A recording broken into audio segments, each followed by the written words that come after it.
He's not a bat, he's a man who fights crime. And we're gonna watch him fight for a minute at a time. With John and Niall and a guest who doesn't rhyme. It's Bat Minute!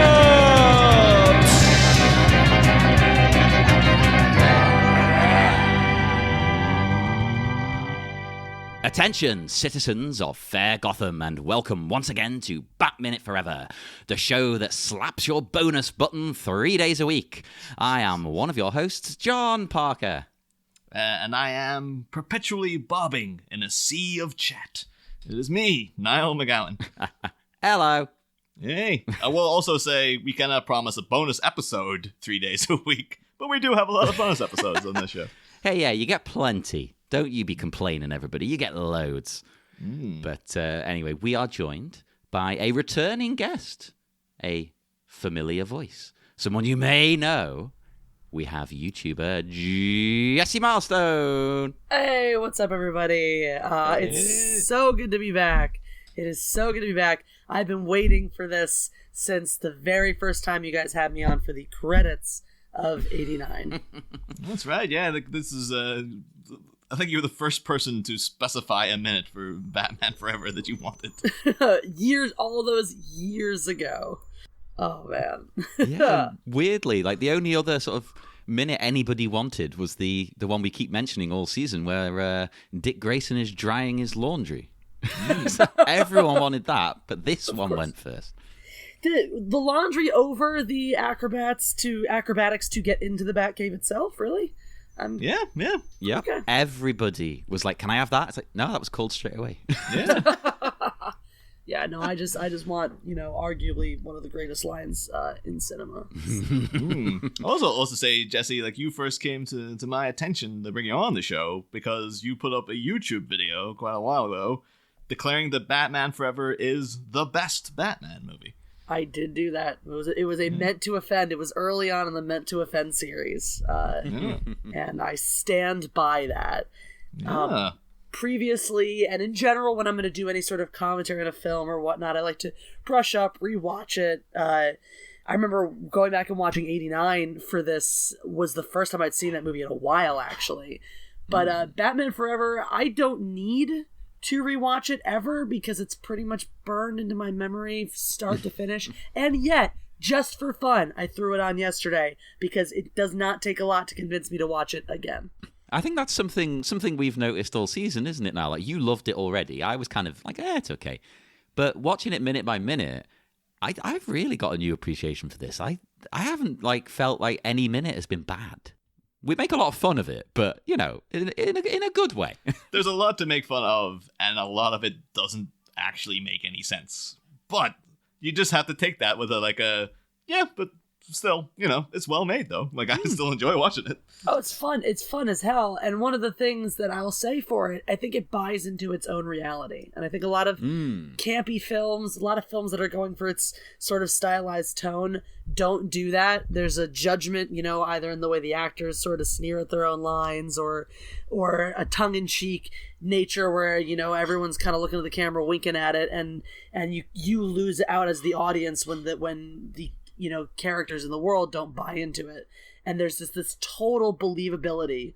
I think that's brought to life by the talents of the people you're plugging into these absurd roles, like Tommy Lee Jones and Jim Carrey. The minute starts with our goodbyes to a good little birdie.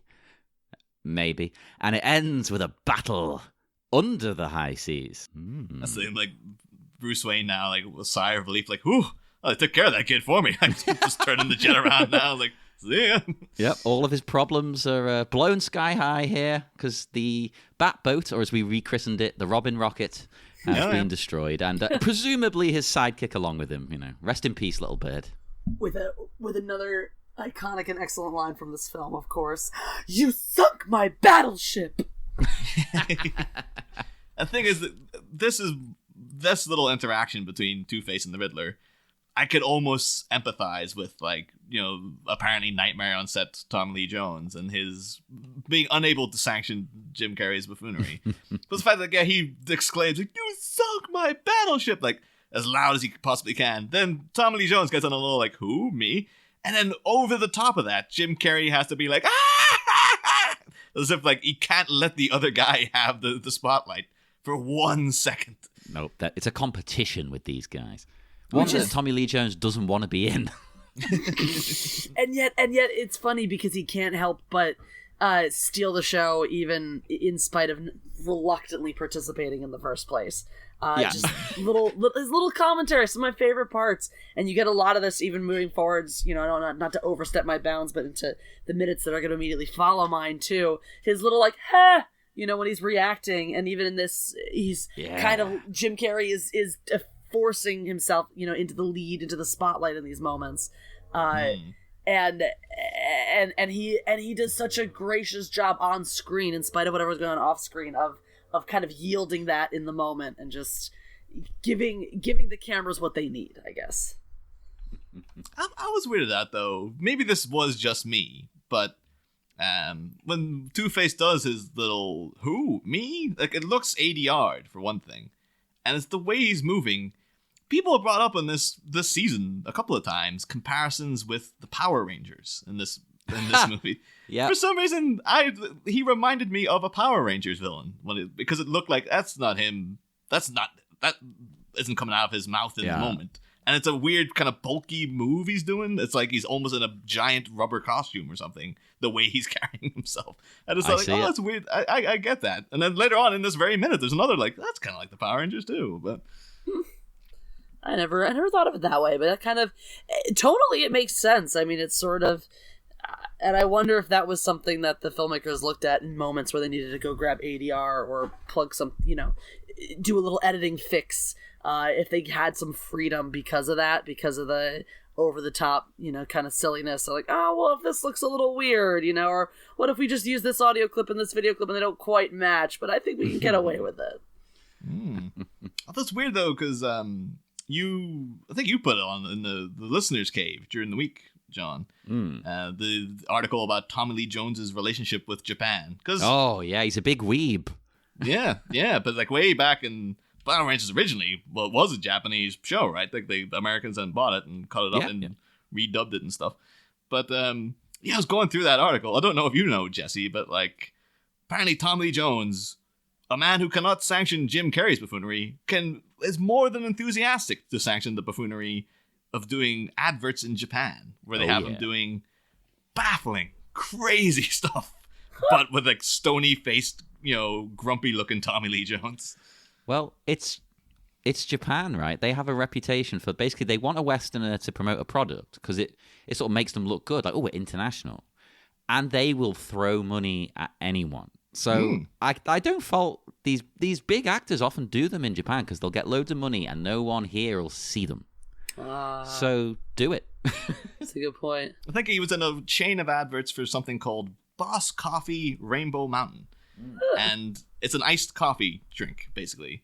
And the wide range of, like, not connected at all adverts, but there's ones where, like, it's like Tommy Lee Jones standing inside a waterfall with the water just beating on top of his head. It just looks ridiculous. There's one where he plays, like, a bellboy with giant ears.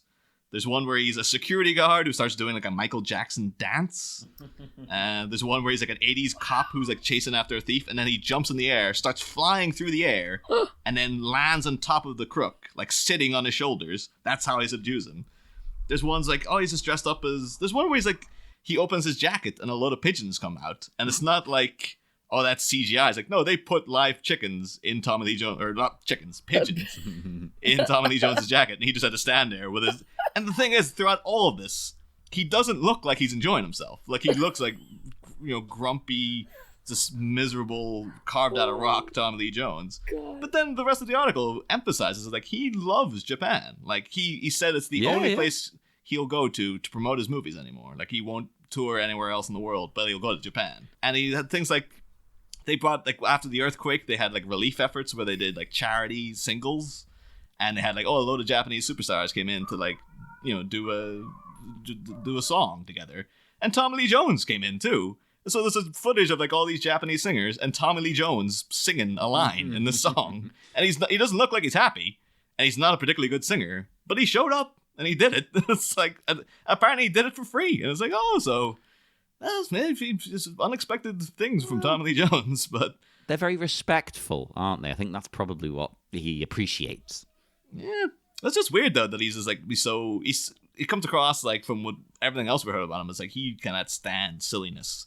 But if Japanese people want to pay him to sit with like a little birthday hat on, and they'll make his eyes glow like gold, and just like put a little crazy crap around him, he's like, yep, 100%. It's just maybe they're doing it in a more professional manner. So he's like, well, they're taking it seriously, so I respect the craft or whatever. I wonder also, I mean, it could also be that, like, accepting that this is sort of more part of their culture, and so he's going to be respectful even if he thinks it's silly. And also maybe, I mean, some of these commercials, some of these things he's doing, they're probably flying him to Japan. A lot of these places that have a ton of money, they'll fly you, they're doing a weekend shoot, they will fly you for 2 days to shoot a commercial with you, and then he gets to spend the week in Japan, maybe, you know? Just Hell yeah. likes free trips to Japan. I'll do it. I'm putting that out there. If anybody wants the Batminute crew, I'm pretty sure we'll be getting into it again next year, because I know Schwarzenegger has done his share of Japanese adverts too. yeah. So. Maybe by then you can get Schwarzenegger to do a couple minutes on the podcast. Oh, I mean, it's worth a try. Right? Shoot for the moon. It can't hurt to at least send it. We did send a message to Michael Keaton in season 1. With absolutely no expectation of a reply, and we didn't get a reply, but we felt obliged to at least send the message. Like, You know, also almost got Robert Wool. He was coming on, and then just stopped replying. But you know, it'd be crazy if we got Schwarzenegger, but Robert Wool turned us down. There you go. Well, you never know. When I was in high school, my senior project was directing Rosencrantz and Guildenstern Are Dead. And I sent invites to Gary Oldman and Tim Roth, who played them in the film adaptation. And while I did not receive their presents, I did receive 2 autographed pictures of Tim Roth. So nice. that was Fair cool. play. I've heard he's a nice guy. Anyone I know who's met him said he's got a lot of time for you and stuff like that. That's cool. He seems really, he's an interesting. Gary Oldman's the same way. My friend and I went to see one of these fancy LA screenings of Darkest Hour, where he plays Churchill, and at the end of the screening, a lot of these guys, they'll do a Q&A, and they'll hang out for maybe 5 or 10 minutes to say hello to a few people, and then they skedaddle, they make their excuses and skedaddle. My friend and I had to pee like crazy. We had to pee more than we needed to meet Gary Oldman. And I know, right? It's a hard decision. And we came back from the bathroom. He was still there. And we came back into the auditorium. He stood there and he waited until every single person who wanted to got a chance to say hello, take a picture, shake his hand. He even sang happy birthday to there was a little boy whose birthday it was. He was super cool. Oh, that's lovely. Speaking also of someone who eventually will come up in the Batman franchise. That's true. Yeah. Other than that, just imagine some little boy having to sit through the Darkest Hour. I loved as a boy. As a kid, I would have loved it, but 99% of children would not. That's very true. 2 characters who are not nice though here are villains. Right, they're loving what they've done. They've blown up the boat. They think they've killed Robin. They've murdered a poor orphan, and it's the highlight of their week. But no, he survives. Remember the ejector seat, people? I have to say too, I'm a little disappointed in because of going through in editing. We just released the week wherein we're talking about like, oh, it's weird that like Sugar is kind of like a young version of the Poodle Lady from Batman Returns, and that one scene she's holding a little toy of like a dog. It looks a bit like a poodle. And I was just like, oh, it would have been great to have a throwback here of like when the bat wings coming towards them, just like Sugar's in the corner going like, there is something coming this way. Very large, very fast. But Drew Barrymore would have to like sexy it up. No, Sugar is sweet now, not sexy. Well, that's the thing though, when you're talking in those episodes, she's still pretty damn sexy. It's the thing. Like they kind of like, I think that was because it was, you know, in the 11th hour. I don't know if you know, Jessi, but Sugar and Spice were, up until the last minute, they were going to be called Leather and Lace. And then they decided, like, that's too much. So they dialed it back. That's cute. that makes their cartoon watching seem so much less wholesome. I was thinking though, maybe that was put in post. It's like, oh, they weren't watching cartoons in the original cut. Let me tell you. It's like, what were they watching then? What were they watching? Because we were joking about that actually last time we were watching. You're like, oh, I love how the evil chick is still watching Looney Tunes, just darker ones. Yeah. Only psychos watch Looney Tunes. But here though, we do get a Bob and Robin. He's in the sea here. Woo! And as he unclasps his seatbelt, we get a very brief shot of things like, oh yeah, completely forget that's in the movie. Like, Robin has a little belt buckle with his own, like, symbol on it, which you never see again. Like, that doesn't pop up in Batman and Robin. It's one of those weird things of, like, clearly Bob Ringwood or someone, or within the movie's universe, I guess Alfred probably was like, yes, we have the bat symbol, this is the Robin symbol. And it's like, I'm glad they got rid of it too, because it's awful. Like, I don't know about what you guys think of it, but I do not like this thing at all. You're not a fan? It's pretty, yeah. Is it the design you don't like? Yeah, and it's also because everything in this movie is, in some way, seems to have a sexual connection. Because it looks phallic, right? It does look, yeah. Not only does it look phallic to me, it also looks like flaccid. It looks like a flaccid penis. Droopy did great there. It kind of, in a weird way, looks like a stylized image of like a weird angel with a giant cock hanging down. I was going to say you're thinking more wholesome, and then you went there. No, it still looks like it's got a big old knob. Like, that's undeniably phallic. It's just the wings are so bizarre on it. It does not look like a bird, that's for sure. What's more offensive then? Right, either with this or just in general life, if someone's sending a nude, right? What's more offensive, flaccid or otherwise? I don't know. If you're sending a dick pic, what is more offensive? I guess it's gotta be context depends a little, but I'm gonna go with flaccid. Unless you're like, haha, look how bitty it is. Then I think if you're just like, hey, check it out. But excited, let's say, is a little bit too aggressive as well. Again, context is everything, because there's a huge difference between solicited and unsolicited. True. There's a huge difference, because if I'm soliciting it, I don't want no floppy nonsense going on. Nobody wants to receive that. Exactly, but if it's unsolicited, then that's about the last part of you I ever wanted to see. So, would you be appreciative though if you solicited a dick pic and someone sent you a picture of Chris O'Donnell? I was just like, You'd have to give him some props for that. I'd probably enjoy that. I met somebody. I'd met a friend once, and the next day is the first time we'd ever met. We ultimately became friends, but the next day he goes, here's an unsolicited dick pic. And the file didn't load. So I thought he had actually sent me one. And I was like, ew, I thought a lot better of you last night when we were singing karaoke together. And he's like, no, it was a picture of Richard Nixon, I swear. Yes. Yeah. Oh, that's a great prank. Oh, yeah. Well, that's the question of this season, though, Jessi. I have been stunned to find out that apparently back in the 90s, Chris O'Donnell here was considered like hot stuff. Like last guest we had on there, last guest we recorded with, Brittany Simon. I was stunned. She was like, "Oh my god, I love him so much." He was seen as sexy. He is. Yeah, but wait, are you a Chris O'Donnell stan? Like, yes. Do you have a big thing for him? Not a huge thing. I actually, especially in terms of Batman Forever, I always thought he was super cute, but I was always going to be for Batman. And, I mean, Val Kilmer is just so fine, so he's got a lot of competition in this film. But, I loved him in the Disney Three Musketeers. That was a movie I loved because I loved sword fighting and the Three Musketeers story and all that. And the Disney one was all fun and quippy and stuff. But then as a teenager, I loved that one because puberty. And this movie, I mean, 3 out of 4 Musketeers, I would have, I definitely found attractive. You got Kiefer Sutherland, Charlie Sheen, and Chris O'Donnell. The only one that I was not, keen on jumping in the sack with was Oliver Platt, but he's still a very funny actor. So. Just really fun fact, I actually know somebody in my work life who is very good friends with Val Kilmer. Oh. Yes, they went. Wow.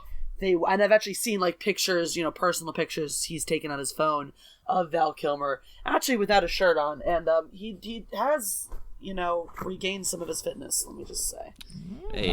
Let me just put that out there. At least when I saw that picture, it was I think a year or two ago.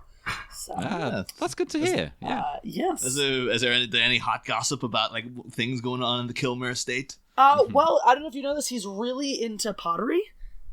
No, Yeah. I knew he's really into art, but I didn't know pottery. Well, this friend of mine does pottery, and Val has been working with him to set up basically a sort of a brokerage between them where Val sells his work, for him. So this guy's got really cool pieces, and I mean they're selling at a premium. Obviously, they're being sold by Val Kilmer, so Oh yeah.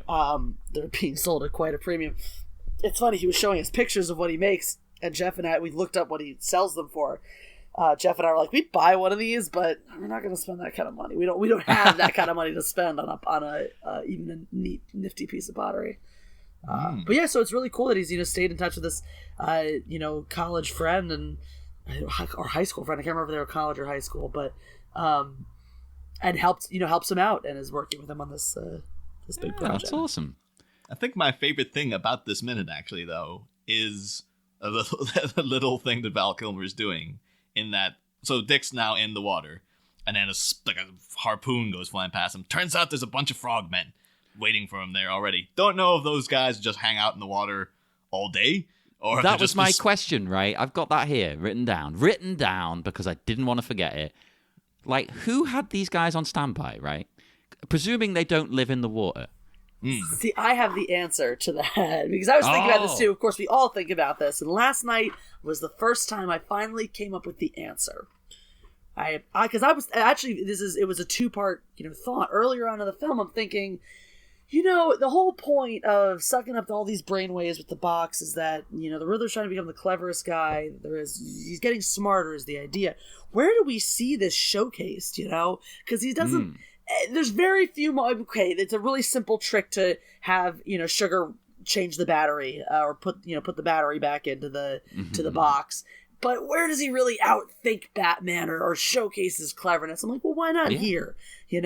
Why not here? And let's say this was his immense amount of forethought, designing this, knowing Batman was coming, and designing it specifically, knowing that his prey is going to end up in the water. So having his little underwater baddies on standby to recover the bodies or capture them if they live. So there you go. That's your answer. I like that because I thought Riddler is smart, allegedly. So maybe he did take that route. But I was also thinking Harvey's dealt with the Bat crew a lot. So maybe he was expecting some kind of safety mechanism to come into play. Got to keep guys in the water. But I like your answer. I think we're going to go with that. That's canon now. There you go. I love it. I think one thing though, I was thinking, is I think to do deep sea diving and stuff though, don't you need certificates and training and all this kind of stuff? Yeah. But then that got me thinking of because they've got the box. Maybe these are these are Two-Face's standard goons, and Edward Nygma has boxed them. He's injected the knowledge of how to do that stuff. Like the into Matrix. Them. Yeah, it's whoa, I think I know Kung Fu and all that stuff. Wouldn't that be a good sequence of then they get to the island, and now the goons have been enhanced. They've been boxed to have special skills, so now they're ultra Kung Fu masters and stuff. Oh, this is a better film now. Yeah, but that's it's almost like a computer game though. It's just every level then has there's a new goon, but this one knows how to safely operate a flamethrower or something like that. But after a while, you start I don't know what else they can do beyond fight real good. We're gonna add wings somehow. But the thing I was alluding to earlier though about the thing that Val Kilmer just does that I really love is when these frogmen are approaching Dick, Batman can see it in his little radar, and he had a look on his face, and the camera kind of briefly closes in on him, and the look he's got is this real ugh, I don't look at that. And for some reason, it just makes me laugh every time I see it. You should actually just vocalize that. Oh, jeez. He could be though oh crap, he's still alive. It's I better go down and get him. He finishes him off. He just like napalms this little bit of area of sea. Yeah, I got all of them. It is funny you mentioned that look though, because I really think that's one of the things I love about Val Kilmer's Batman is he really is so emotive in the Batsuit. And one thing that's so fun about this Batman is just as weird as it is, the whole scene where he shows up at Chase Meridian's bedroom in the middle of the night as Batman. It gives you a multi-dimensional look at Batman himself, and it really is the first time we get to see Batman represented as not just the mask, but as really the alter ego in a way, Yeah. And I like that look at it. I like that look that this does, and really they're edging into this with their pseudo psychology in the beginning with having Chase Meridian the psychologist and all of her mumbo jumbo there. They're leaning into that. Let's get into it's cute the way they do it because they're acting like, oh, we're gonna get into the depth of this character, but it's in such a superficial campy way. It's such a superficial campy film that it's like it's a little awkward, but I think it's fun what they're trying to do with it, and I think Val Kilmer's the perfect guy to bring that to light here because again you get those little grunts which we get more of in the next couple minutes as well, the little looks, the little things. He's just very emotive even in the Batsuit. But of course, then though within the aftermath of this is that the Riddler then does a little bit where he's like, "Oh, passengers, we're about to experience some turbulence," and he hits the bonus button. This is one of those things I just always took on face value. It's like, yeah, the box then shoots a laser at the Batwing, and then as soon as you start to think about it, it's like, what is he shooting at him? Is it like, because we know that, so the box is sucking in all these brainwaves, but we see it's like sparking electricity too. I don't know if the brainwaves are powering the box, like it's a closed circuit kind of thing, or whether he just has a very unstable sort of engine or power source that's sparking off all this stuff. But after a bit, I was like, is he shooting brainwaves at him, or is he just shooting random electricity that he has coursing through the machine? Yeah, I never really thought about it. I just assumed, he's got some kind of laser, but why? How? When? Yeah. Now I'm thinking we started going down the route of like, well, we saw when the previous time we saw all the brainwaves going in, it was going directly into Edward Nygma's head. And we've had speculation over the weeks of like maybe those swirling lights inside the dome, they're always, that's actually the brainwaves coming in, and they're when you're in that room, you're always getting a little hit of it. But he seems to be getting like, presumably, thousands of people's brainwaves are coming in like this minute. He's not plugged in right now, but it's all the time. I'm wondering like, I think we kind of established way back when, Sugar tears out that little battery thing. It looked like it had a liquid in it, and then Edward Nygma plugs that into his chair to play Bruce Wayne's, psyche, the footage of the bat. So it's like, I guess it's like a neural juice as well that stores the brainwave information. So throughout Claw Island, does the Riddler just now have like vats of that goo that are just filled with people's information? Is that how he's storing all this stuff? Is it just going into computer data banks? I always assumed that's why he needed an island, was to, store all his brainwaves somewhere, to have a place for all this stuff to go. So yeah. Oh, I love that. And information is power. Knowledge is a weapon, and he's literally weaponizing it. Yeah. Let's say you could have had a fight to top one of these little tubs of goo and somebody falls in, but then I remembered, Batman and Robin, you're pretty much going to get someone fighting atop a thing of goo and falling into it. So that's wonder if Riddler's figured out how to siphon the brainwaves he doesn't want, so like the really vapid thoughts and stuff just go into his like laser bucket, and then that's what gets shot up through the wings of his giant box. Because presumably he'll have a lot of redundant data here. He doesn't need to know the same thing 1,000 times. Exactly. Yeah. And then he just converts that into pure energy and turns it into lasers. See? Oh, yeah. Of course, We're answering all of Batman Forever's toughest questions. I would say, though, I am slightly devastated that they didn't do a little throwback. And when he pushes that bonus button, a mechanical arm comes out and then pulls out a really long-barreled gun. Yeah! And it just shoots the Batwing. Batman's like, oh, those things always get me. God damn it. So are we to presume that Batman is, like, infallible and whatnot, always? Because he gets hit and he lands the boat right next to where he needs to be, right next to Robin. Was this deliberate, or is he just a lucky person? I almost even got the impression as I'm watching and rewatching this minute, it almost seems like he's just accepted the loss of the plane. He's like, yeah, these guys have superior firepower. I need to go help Robin, so we'll just go down. Like, it almost seems like, yeah, it's like planned. Like, yeah, you're gonna shoot me down so I can coast down and save Robin. Now that just seems like the thing to do. Yeah, he's very casual about it. Yeah, I think at this point though, he is probably like, as soon as I take out any vehicle, right? It's almost definitely there's like a 70% chance it's gonna get blown up. All of my vehicles are one-time use only. He's got a rack of these. He's got 100. That'd be why the destruction of that Batmobile would sting him so much. He's like, I didn't even take that one out. Like, that was just sitting in the cave. That's the one that's not disposable. That's the show one. Yeah, that's the one he just puts on display. Because of all the other ones that get blown up. God damn it. And we see Robin as well fighting here. There's a brief glimpse. We'll go more into it next minute. But he's fighting underwater with the goons. And I instantly just thought, oh, this is like James Bond. Like, I could see this underwater battle happening in a Roger Moore movie. Yeah, I got 100%. Yeah, there is always a little line with Batman. There is like, it's one step away from James Bond. Like, it kind of is. It's like even like, you see those like particularly those animated series episodes with Ra's al Ghul. It's just like, this is total James Bond stuff. There's an international espionage going on now. With Batman's flying over to Cairo to fight a guy with a sword and stuff like that. And you're like, this is very, if he just wasn't wearing the cowl and he just had a tux on, this is 100% James Bond now. Pure Bond shit. And that always has resonated as a Bond moment to me, that little underwater grab. It also reminds me specifically, weird call. I don't know if you guys have ever seen the movie Help, the Beatles movie.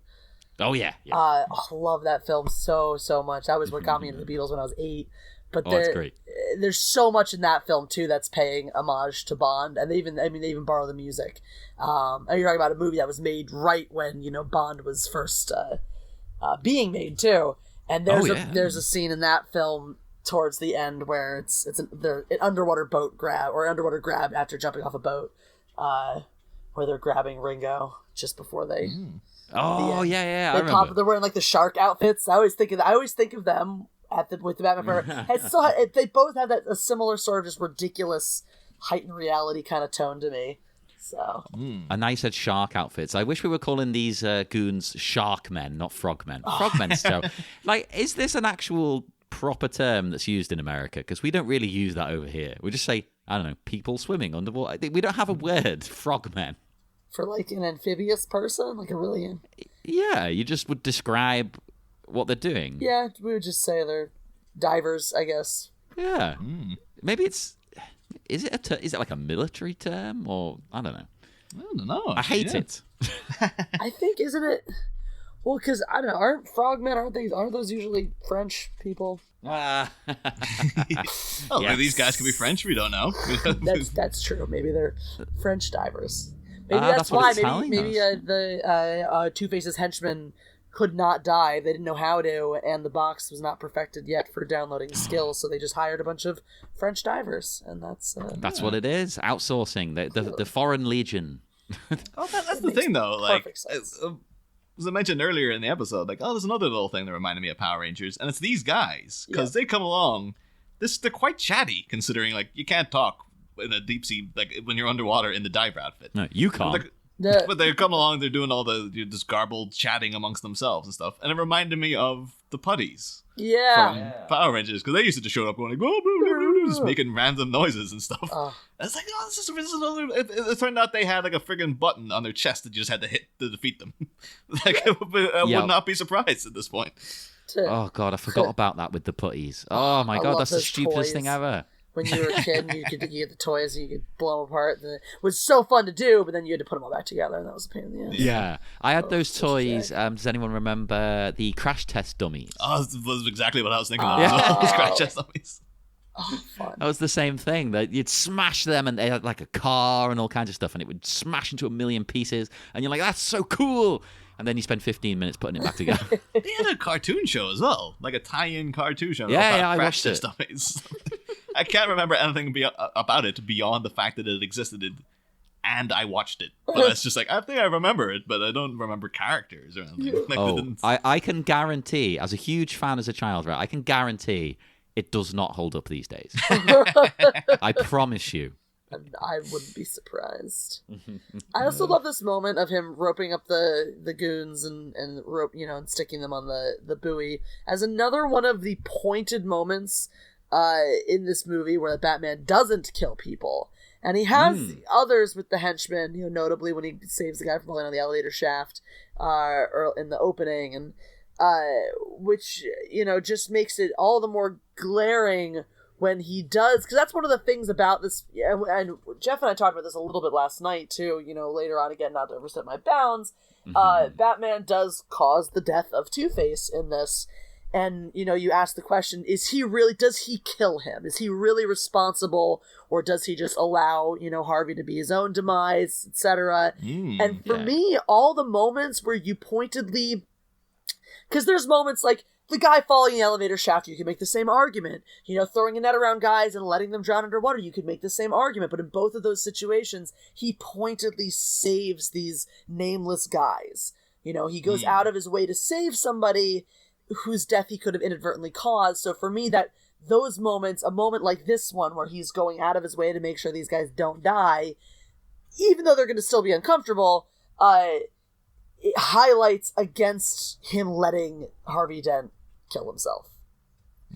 That kind of makes the argument for me. Like, these are the moments that strengthen that ending because of his benevolence here. Yeah. Oh, I like that as well. Yeah. Although that's all stuff for the stuff with the Bowie and whatnot. That's the next minute. So shall we wrap up this episode? Oh, true. Yes, my bad. I'm getting ahead of myself even. Yeah, no problem. Let's head off into the dark, dark night. But first, do we have a riddle now? We do. Jesse, this season we've been posing riddles to the guests. Just because, in the spirit of Batman Forever, basically. The Riddler's in it, so we pose riddles. So I'm going to ask you and John a riddle, just to see. And if you get it, or if you know it, then, just you can blurt it out. Or if you don't, we'll reveal the answer on Friday's episode. So, this is Riddle Me This. When does a painter use a trigger instead of a brush? Trigger. Painter. I mean, I can be really obnoxious and go, when he's been drafted into the army and forced to serve. See, that's what annoys me about riddles, because that is an answer. It is. That is a valid answer. That is 100% the truth. Let's mull it over all week, and we'll try and answer it on Friday. Okay. That's probably the best solution. We'll come back to it, and we'll give it our best shot. But we will depart now. Jessi, would you like to tell people where they can find you and your work online? Absolutely. You can find me yelling about all sorts of crazy things over on Mindless Entertainment on YouTube. Drop a sub there. I'm going live right now 4 nights a week because people are home for pandemic reasons. So check me out yonder. Also, you can follow me on Twitter at Jessi Milestone. You can follow me on Instagram at Mindless Entertainment. You can also follow my cats on Instagram at Milestone Cats. Oh, I'm excited. 4 of them. Oh, we always need new cats. Well, check all that out, everybody, and come and speak to us on Facebook at the Bat-Minute Listeners Cave, on Twitter at Bat-Minute, Instagram, all that nonsense, but most importantly, Patreon, people. Because as of recording, we've done a Beetlejuice commentary track, and you've got 3 different ways of listening to it. Isn't that amazing? Aren't we wonderful? This was discovered from doing our first ever audio commentary. They go by real quickly because when it was over, it was like, oh, we've watched the whole movie now. Like, I feel like I could watch that movie again, and we could just do an entirely different commentary over it. Oh, that'd be amazing. Let's do that one time. Let's just watch the same movie for a week and do 7 different commentary tracks. Actually, that's not a bad idea. That'd be so much fun. Well, coming to you soon on Patreon, everyone. See you on Wednesday for more Bat-Minute Forever. Next time, we all float down here. a bat is blasted by a box bolt into the briny, landing near an aquatic agitation and an acrobat who's whiny. But as a blown-up biplane turns submersible and shoots a bat missile to save the day from a submerged melee by netting some ne'er-do-wells of sin, what worrisome wonders await our waterlogged warriors? Now, the real game begins. Find out Wednesday. Same Bat Pod, different Bat Minute. Ba-da-da, ba-da-da-da-da-da-da-da-da-da.